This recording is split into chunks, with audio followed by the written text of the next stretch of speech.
जैसे ये मेरे एथिक्स की आंसर राइटिंग की प्रैक्टिस की हुई है। इसमें राजा का बेटा राजा नहीं होगा, जो काबिल होगा वही राजा होगा। अगर ये नहीं हुआ तो आप उसके बाद क्या करोगे? ये तो बहुत बड़ा क्वेश्चन है आपका। दोस्तों, आपने एक कहावत जरूर सुनी होगी कि राजा का बेटा राजा नहीं होगा, जो काबिल होगा वही राजा होगा। तो ये बिल्कुल साबित कर दिखाया है हमारे साथ बैठी सिमरनदीप कौर ने, जिनका यूपीएससी सीएससी एग्जामिनेशन के अंदर ऑल इंडिया रैंक 15 है। तो सबसे पहली बात कि जिन बच्चों को डर लगता है इस एग्ज़ाम से, आज कोशिश करेंगे हम उनका डर मिटाने का, और एक सही रणनीति, सही गाइडेंस क्या होना चाहिए एग्ज़ाम के लिए, वो सारी चीज़ों को लेकर हम चर्चा करेंगे आज सिमरन के साथ। तो सबसे पहले बहुत बहुत बधाइयाँ आपको, थैंक यू सो मच। इस एग्ज़ाम को आपने क्रैक किया रैंक के साथ, बहुत बहुत बधाइयाँ आपके लिए। Thank you so much. तो फिलहाल बिल्कुल जेन्युइन से ही हम बातें करने जा रहे हैं, हाँ ना, सिमरन के साथ में। जैसे आपने इस एग्ज़ाम को दिया, तो आपने क्या चीज़ सबसे पहले क्या फील किया कि एग्ज़ाम यूपीएससी का जैसे हर बच्चा प्रिपरेशन कर रहा है आज, तो क्या अगर उसमें नहीं हो पाया उसका सिलेक्शन, तो क्या उसके लिए कहीं और कोई स्कोप है या नहीं है? हाँ, यस सर, ये तो बहुत बड़ा क्वेश्चन है आपका कि यूपीएससी की जब हम तैयारी शुरू कर देते हैं तो काफ़ी बार हमारे बस वही एक स्कोप रह जाता है। बट जब आप इसकी तैयारी करते हो तो आपको काफ़ी ज़्यादा अवेयरनेस आ जाती है और आप मल्टी डायमेंशनल एक थिंकिंग आपकी हो जाती है। उसके साथ-साथ आपको और भी बहुत सारी नॉलेज आती है। सो जब आप इस एग्ज़ाम की तैयारी की तरफ जा रहे हो तो आपके पास ऑल्टरनेटिव्स भी अपने साथ में रेडी होने चाहिए कि अगर ये नहीं हुआ तो आप उसके बाद क्या करोगे। बट आप अपनी ग्रेजुएशन में अच्छे मतलब जिसमें आपका इंटरेस्ट हो वो वाले फील्ड वगैरह में जाएँ और साथ-साथ इसकी तैयारी करते रहें और उसके बाद फिर जब इस एग्ज़ाम में पढ़ते हो तो एक मतलब अपने जो अटेम्प्ट्स देने हैं उसमें अच्छे से एफर्ट्स डाल के उसको क्लियर करने की कोशिश करें। जी। तो जैसे कि हमने देखा है नॉर्मली कि एग्ज़ाम 3 स्टेजेस में होता है। सबसे पहले प्रीलिम्स, उसके बाद मेंस, उसके बाद फिर आप पीटी यानी कि इंटरव्यू देते हैं। तो कई बार बच्चों को रहता है कि सिर्फ हम प्रीलिम्स की तैयारी कर रहे हैं, और प्रीलिम्स को देने के बाद अगर सपोज़ आपका प्रीलिम्स निकल भी जाता है, तो उसके बाद फिक्स एक टाइम होता है आपके पास मेंस की प्रिपरेशन करने के लिए। तो एस्पिरेंट को एक ये भी होता है कि क्या मैं सिर्फ प्रीलिम्स की तैयारी करूं या फिर मेंस की तैयारी करूं, ये इसके लिए कैसे हम बच्चे को क्लियर करें कि आपको कैसे तैयारी शुरू करनी चाहिए?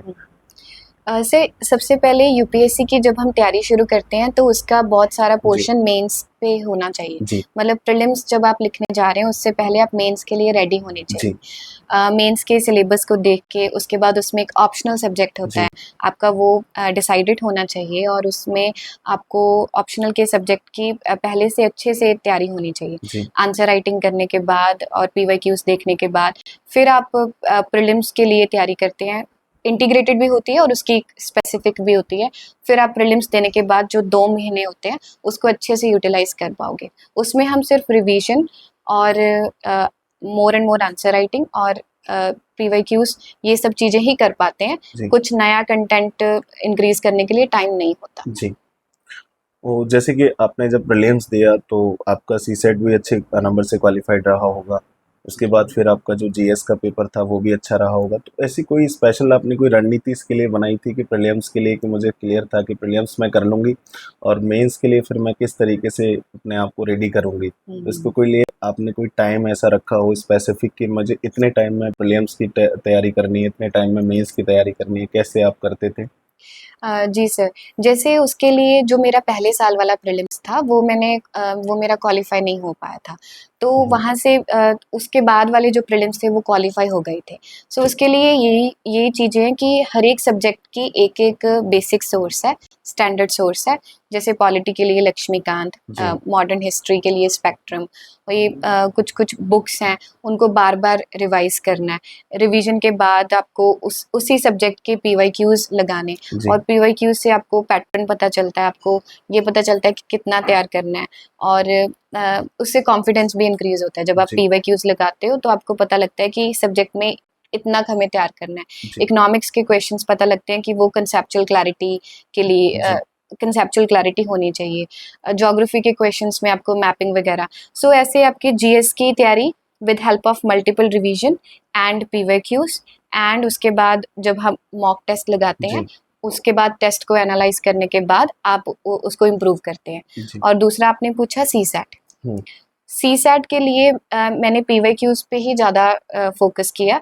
उसकी उसकी बस एग्ज़ाम वाली स्ट्रैटेजी थी कि उसको टाइम कैसे मैनेज करना है वो जी। 2 घंटे।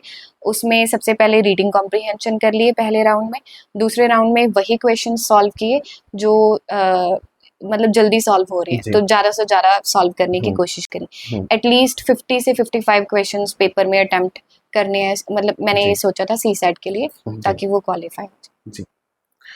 अच्छा, जैसे एक अमूमन आपने देखा होगा एक डर होता है बच्चे के अंदर कि जो एस्पिरेंट हैं, जो यूपीएससी के लिए प्रिपरेशन कर रहे हैं, उनको लगता है कि बस मॉक नहीं देना, है ना? हम्म। तो अब इसके लिए अगर मान के चलिए बच्चा मॉक नहीं देगा, तो उसका क्या इम्पैक्ट उसके तैयारी पे पड़ेगा? अगर वो मॉक देता है तो उसका क्या इम्पैक्ट उसकी तैयारी पे पड़ेगा? मतलब थोड़ा-सा आप इसको बच्चे के लिए ईज़ी कर सकते हैं? हुँ। सर, अगर हम सिर्फ पढ़ते रहेंगे और कंटेंट को गैदर करते रहेंगे, तो वो हम डिस्ट्रैक्ट हो जाते हैं, जी। तो आई थिंक वो अच्छी स्ट्रैटेजी नहीं होती। जी। आपको जब आप मॉक लगाते हो, तो आपकी प्रैक्टिस भी होती है, जी। उससे आपकी रिवीजन भी होती है, जी। और टेस्ट लगाने के बाद आप थोड़ा बहुत एनालाइज़ भी कर सकते हो कि मेरी वीकनेसेस कहाँ पे हैं, जी। मुझे कौन से टॉपिक को और रिवाइज़ करने की ज़रूरत है, या कौन से एरिया में मुझे और कंसेप्चुअल क्लैरिटी लाने जी। की ज़रूरत है। जी। और सो मॉक टेस्ट की अपनी एक बहुत इम्पोर्टेंस है, वो जी। देने चाहिए। और उनके स्कोर्स पे हम कई बारी हमें थोड़ा लगता है कि स्कोर्स भी अच्छे आने चाहिए, वो ज़रूरी नहीं है कि आप कितना स्कोर कर रहे जी। हो, लेकिन आप प्रैक्टिस कर रहे हो और उससे सीख भी रहे हो, वो ज़्यादा इम्पोर्टेंट है। ज़रूर। ठीक।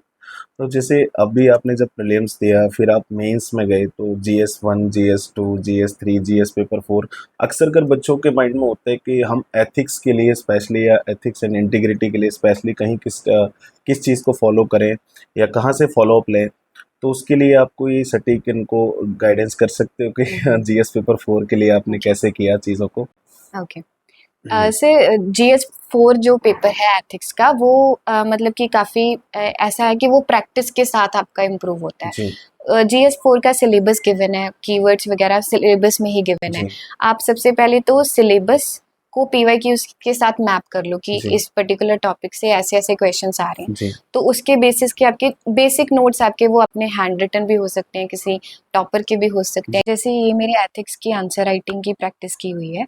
इसमें कोई कोई भी क्वेश्चन है, उसको पहले मैंने अपने आप लिखा, उसका टाइमर सेट करके, उसके बाद में मॉडल आंसर से या टॉपर की कॉपी से थोड़ा-थोड़ा जो मुझे अच्छे पॉइंट्स लिखे वो साइड में वैल्यू एडिशन कर लिए, और इसको अगले टेस्ट में मैं यूज़ करने की कोशिश करूँगी।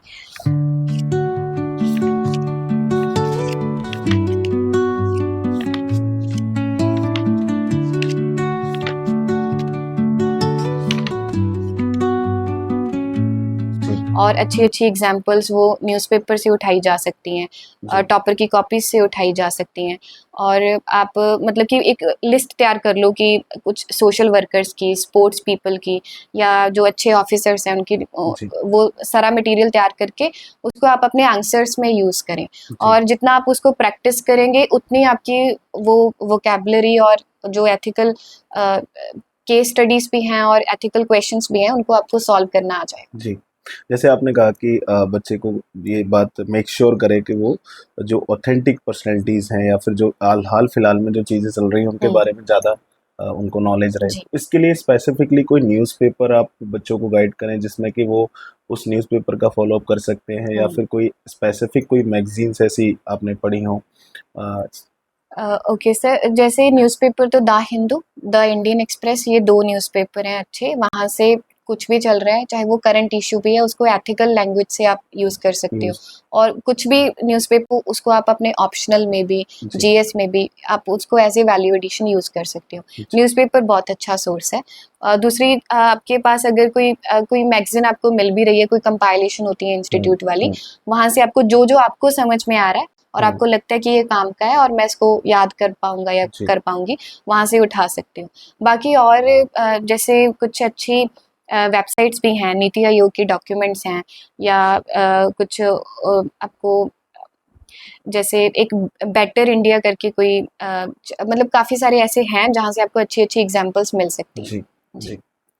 अच्छा, इसके बाद जैसे हम देखते हैं कि मेंस में जब बच्चा ऑप्शनल सब्जेक्ट के लिए चूज़ करने वाला होता है, तो क्या उसको ये जो ऑप्शनल सब्जेक्ट है, जब वो तैयारी करने के लिए बैठ रहा है तभी उसको अपना सब्जेक्ट चूज कर लेना चाहिए, या फिर वो पहले एक बार सारे सब्जेक्ट पढ़ ले उसके बाद उस सब्जेक्ट को चूज करे जिसमें उसका इंटरेस्ट आ रहा है? तो आप कैसे इसको मतलब देखते हैं कि ऑप्शनल सब्जेक्ट कब चूज करना चाहिए, कैसे उसकी प्रिपरेशन करनी चाहिए, और कहाँ कहाँ पे उसके लिए वो बेनिफिशियल हो सकता है? लाइक कोई ऑप्शनल सब्जेक्ट एक है उसका तो। सर ऑप्शनल सब्जेक्ट्स तो बहुत सारे हैं हाँ जी। और इसके अलग अलग अलग पैरामीटर्स है आप जी कैसे चूज करते हो। जी। जैसे मैंने PSIR चूज किया था क्योंकि जी। मेरा ग्रेजुएशन और पोस्ट ग्रेजुएशन में यही सब्जेक्ट था। ओके। और या तो ये हो सकता है कि आपका उस सब्जेक्ट में इंटरेस्ट होना चाहिए। जी। दूसरा हो सकता है कि आपको उसका कंटेंट मटेरियल गाइडेंस मिल जाए ताकि आपके लिए इजी हो। तीसरा हो सकता है कि आपको उसमें मतलब आपकी उसमें मतलब आपका बैकग्राउंड है, जी। आप उससे कनेक्टेड हो। जी। तो ये 3-4 चीज़ें आपको देख के अपने लेवल पे देखना चाहिए। आपने ये पूछा कि सारे कवर करने के बाद डिसाइड करना चाहिए, जी। तो काफ़ी स्टूडेंट्स ऐसा करते हैं। आई थिंक ये बेनिफिशियल भी है कि आपको फिर बाद में पता चल जाता है कि मेरा मेरा इंटरेस्ट किस सब्जेक्ट में जी। ज़्यादा है। जी। बिल्कुल, तो ये सारी बातें हमारी बिल्कुल क्लियर रही हैं, सारी की सारी बातें आपने भी, अगर आपका कोई स्पेसिफिक कोई डाउट हो तो स्पेशली आप कमेंट सेशन में हमसे पूछ भी सकते हो, और ज़रूर वो डाउट सिमरन जी के साथ शेयर भी किया जाएगा। अच्छा, एक बात और मैं पूछना चाहूँगा, जैसे कि पीटी के लिए बच्चा स्पेसिफिक किस चीज़ के लिए पीटी जब उसको देना होता है तो एक मन में बड़ी घबराहट सी होती है ना, कि मेंस हमारा क्लियर है, अब मुझे पीटी के लिए जाना है।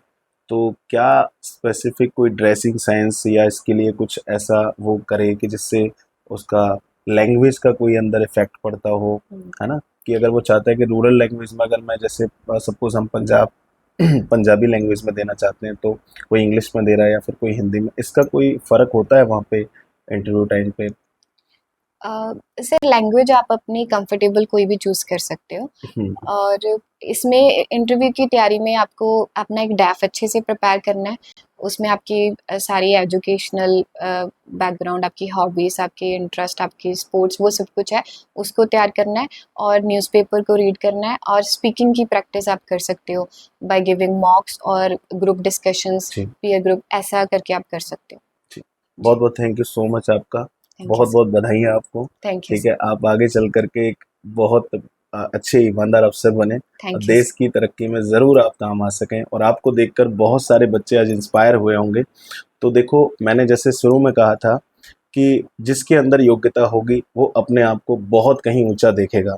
तो आज सिमरनदीप ने वही कर दिखाया है, ठीक है? तो चलिए मिलते हैं एक बार फिर से कहीं किसी वीडियो के अंदर। जब तक आप अपना ध्यान रखें, मस्त रहें, स्वस्थ रहें। जय हिंद साथियों। जय हिंद।